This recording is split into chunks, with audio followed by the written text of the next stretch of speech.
Depuis 91, le concept de la forêt, c'est un concept de réseau d'agences immobilières, donc un réseau de franchise. On a aujourd'hui 750 points de vente en France pour 600 franchisés.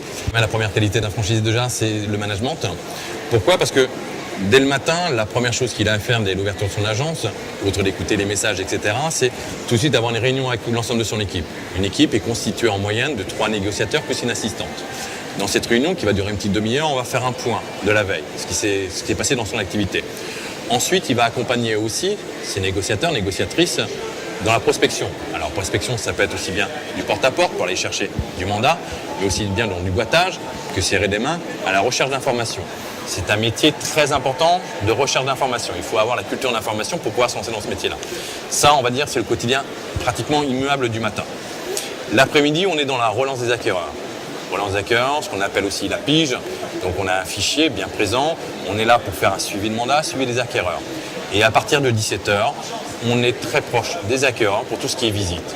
On sait que principalement, quand on a un projet, c'est souvent en couple. Donc il faut vraiment qu'on ait les deux décideurs pour aller faire visiter un bien.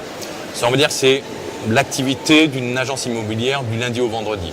Le samedi, c'est souvent principalement dédié à la visite des biens. On sait que le samedi, normalement, la plupart des Français, à 80% en moyenne, sont plutôt disponibles parce qu'ils ne travaillent pas. Donc c'est souvent pendant ces moments-là qu'on profite pour visiter les biens. Quand on dit visite de biens, c'est d'abord découverte acquéreur, je visite les biens et surtout un retour de visite pour bien faire un point sur le projet. À partir du moment où on s'engage avec un candidat, on est là, on a une personne chez nous qui va justement aider à la recherche du local commercial. Il ne faut pas se tromper sur le local commercial. Il faut au minimum 50 mètres carrés et il faut surtout, principalement, un emplacement numéro 1. L'emplacement numéro 1, c'est de la notoriété, c'est de la récurrence de passage. On appelle un emplacement numéro 1, c'est qu'on a 300 passages heure devant le point de vente. Depuis quelques années, on a beaucoup de cadres en reconversion qui nous rejoignent. Beaucoup de cadres en reconversion, femmes ou hommes, ça se féminise de plus en plus.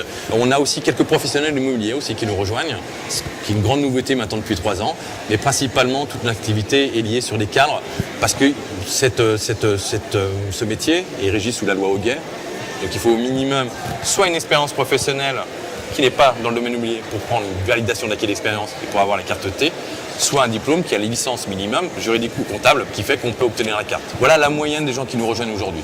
Moi, ce que je recherche principalement, parce que je valide tous les gens qu'on rencontre et qui en ont un projet, c'est que véritablement, ils ont une expérience, pas commerciale, mais plutôt dans le management.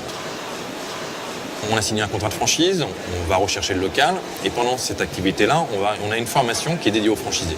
Cette formation, c'est une formation de 8 semaines. Elle est en alternance. On a une semaine dans la phase théorique qui se passe à Levallois-Perret, à notre siège, et une semaine pratique. La semaine pratique va se faire chez des franchisés proches de la future ouverture de nouveaux franchisés. Il faut qu'ils puissent mettre pendant ces semaines pratiques-là tout ce qu'il a vu pendant la semaine théorique, il faut qu'il le mette en adéquation et en application sur le terrain. Ce qui va lui permettre aussi de rencontrer nos franchisés pour travailler le fichier commun, les recommandations, et ce qui va permettre aussi de commencer à connaître ses parts de marché. Ces 8 semaines sont terminées. Il y a tout de suite derrière ce qu'on appelle nous un assistant à l'ouverture qui va aussi l'accompagner jusqu'à l'ouverture de son agence. Chose importante, après c'est le recrutement. Le recrutement, on est là aussi pour l'aider, pas pour recruter à sa place. Ça c'est un point important, on est là pour l'aider. Peu importe l'équipe qu'il va prendre, s'ils sont 2, 3, 10 ou 20, la forêt est là pour former l'ensemble de son équipe. Il ne faut pas qu'une seule personne de son équipe ne soit pas formée aux produits, aux outils et surtout au savoir la forêt. Ça c'est fait pour la première année, mais après nous avons aussi des formations, ce qu'on appelle des formations permanentes. On a le pack performance par exemple, à un moment il fait un certain chiffre d'affaires, peut-être qu'il faut une autre formation pour passer un stade au-dessus. Toutes nos formations, c'est important, sont régionales. C'est-à-dire que demain, vous pouvez être à Strasbourg, vous pouvez être en Bretagne, il ne faut pas envoyer vos négociateurs sur Paris pour qu'ils soient formés. On a des formateurs chez la forêt qui se déplacent en région pour faire des formations. On a aussi une école de vente, c'est-à-dire qu'on va monter aussi en compétence sur 10 mois des négociateurs en alternance. Et ensuite, on a aussi les formations continues. Tout le long de la vie d'un franchisé de la forêt, il faut qu'il soit accompagné et formé, ainsi que son équipe.